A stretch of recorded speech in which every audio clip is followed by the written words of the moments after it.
Halo pemirsa, langsung dari studio ADI Channel Jakarta. Saya David San Oval kembali hadir dalam program Market Review, program yang mengupas isu-isu penggerak pasar modal Indonesia.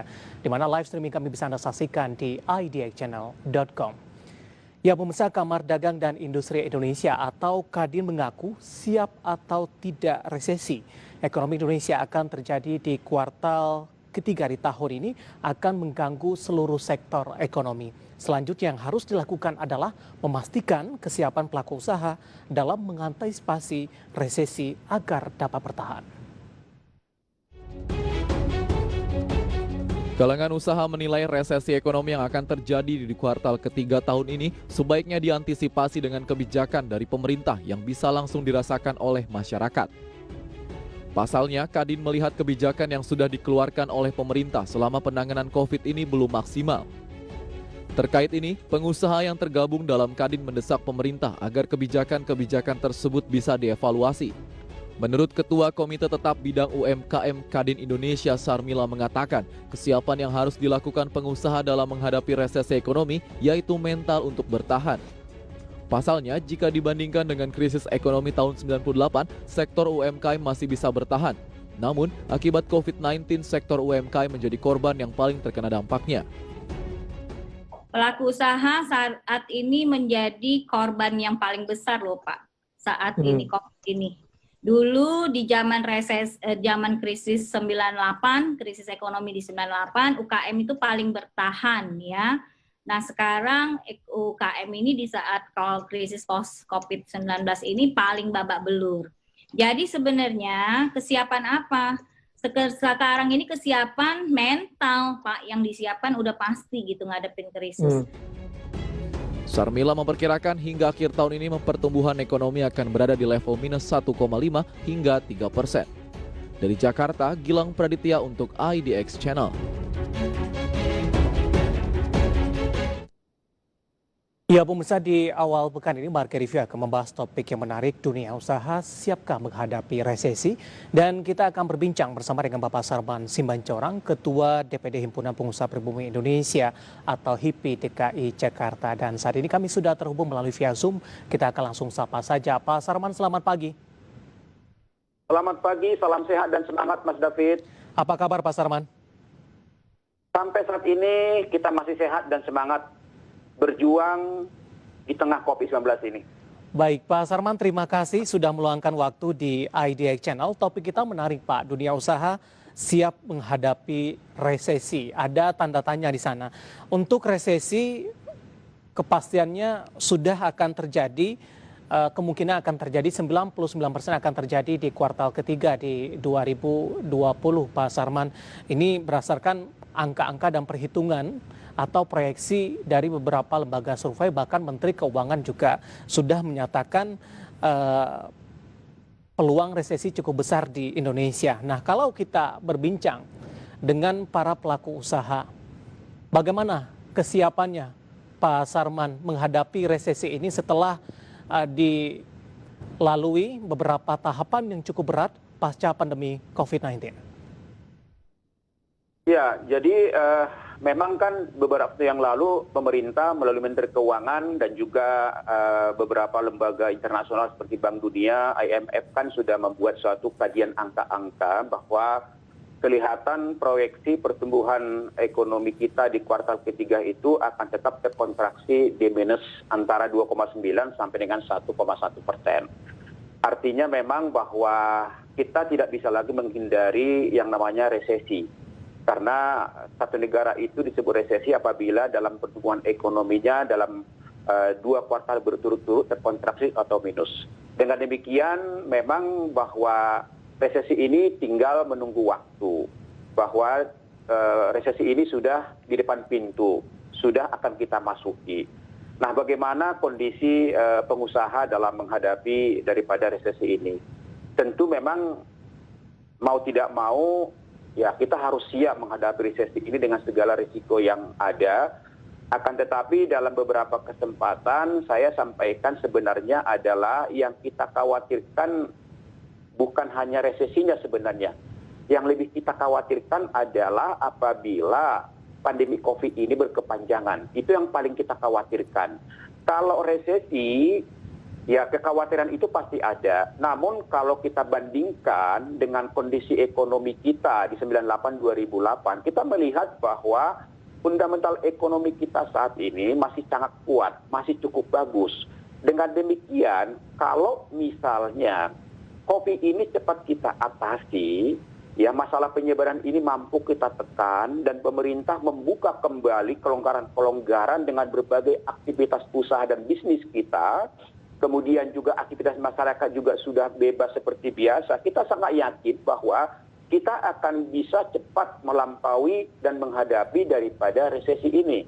Bahkan feeling kita kalau misalnya bahwa COVID ini kita bisa mulai hadapi atau katakanlah bisa kita tekan bulan Oktober atau November, tidak tertutup kemungkinan bahwa pertumbuhan ekonomi kita kuartal 4 itu kemungkinan bisa juga kita positif gitu, karena ada momentum Natal dan Tahun Baru yang bisa kita manfaatkan. Karena nantinya kalau Natal Tahun Baru ini bisa masyarakat sudah leluasa, aktivitas bisnis usaha sudah berjalan, kemudian juga masyarakat kita juga bisa memanfaatkan liburan di seluruh Indonesia. Nah, ini juga akan mampu mendorong pertumbuhan ekonomi kita di semester 4. Jadi menurut hemat kami memang kuncinya adalah bagaimana penanganan daripada COVID-19 ini supaya cepat berlalu. Kesiapan daripada pengusaha untuk menghadapi resesi ini, ya kita sudah siap sekali. Tapi yang saya katakan tadi, kekhawatiran kita adalah apabila pandemi COVID-19 ini berkepanjangan, ini sesuatu yang sangat-sangat kita khawatirkan. Karena ini nantinya akan berkepanjangan, kemudian juga akan timbul masalah-masalah PHK yang lebih banyak, yang dirumahkan, akan banyak yang usaha-usaha yang tumbang, dan ini tidak tertutup kemungkinan dari resesi bisa ke depresi kalau ini berkepanjangan. Gitu Mas David. Baik, Pak Sarman, Anda lebih menekankan tadi bagaimana COVID-19 ini cepat berlalu. Tapi dalam kondisi saat ini secara realistis ini cukup sulit, Pak. Apakah ada paling tidak meminimalkan jumlah kasus COVID-19 ini bisa ditekan untuk sementara waktu? Apakah ini juga akan memberikan angin segar, Pak Sarman? Ya, jadi ada dua harapan kita. Yang pertama adalah pelaksanaan daripada PSBB kali ini. Kita sangat berharap memang dari pelaku usaha, PSBB yang saat ini diberlakukan di DKI Jakarta, ini kalau bisa ini yang terakhir. Jadi apakah nanti akan diperpanjang sampai 2 minggu ke depan misalnya, tapi bagaimana efektivitas daripada PSBB ini dapat kita rasakan dalam kerangka menekan dan mengendalikan penyebaran virus corona ini. Nah, untuk itu pemerintah melalui aparat yang ada, apakah itu dari kepolisian, Satpol PP maupun Disnaker dan lain-lain itu sudah harus memberikan suatu penerapan yang tegas dengan sanksi yang tegas kepada seluruh masyarakat kita. Tidak ada lagi yang namanya kompensasi, dispensasi, dan macam-macam yang lain. Tapi bagaimana kita memiliki suatu disiplin dan kesadaran yang bersama.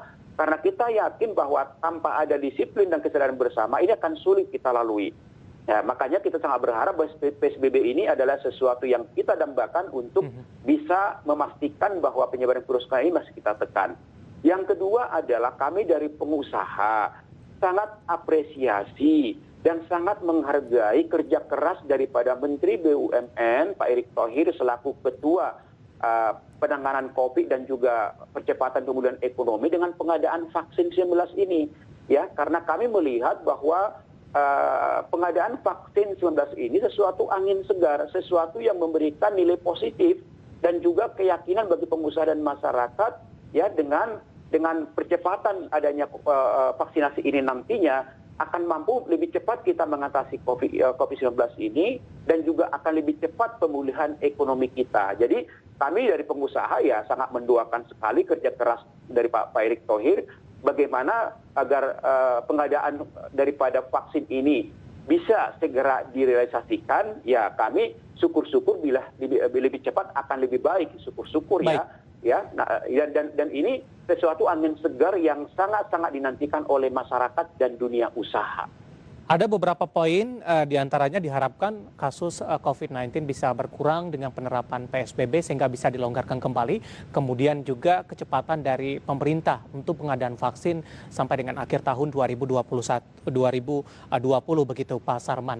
Tapi sebelum kita membahas lebih detail Pak, bagaimana kesiapan dari para pelaku usaha menghadapi resesi dan Anda lebih fokus tadi kepada bagaimana mengendalikan COVID-19 secara keseluruhan di Indonesia. Kita ingin tahu bagaimana updatean terakhir Pak Sarman, kondisi dari para pelaku usaha terutama anggota HIPI di DKI Jakarta pasca perlakuan PSBB. Updatean terakhir, apakah kondisinya semakin memburuk atau tidak Pak Sarman? Ya, kalau ditanya apakah semakin memburuk, ya itu sudah pasti. Karena kan kita tahu bahwa 4 bulan kemarin itu kan posisi kita stagnan ya dengan pelaksanaan PSBB yang lebih ketat. Nah kemudian dengan adanya kurva penurunan yang sudah sesuai dengan standar WHO, pemerintah DKI Jakarta membuat PSBB transisi. Artinya bahwa sudah mulai berbagai aktivitas usaha buka walaupun dengan menerapkan protokol kesehatan dan juga dengan keterbatasan-keterbatasan yang ada. Dan kita lihat 1,5 bulan ini gairah itu sudah muncul.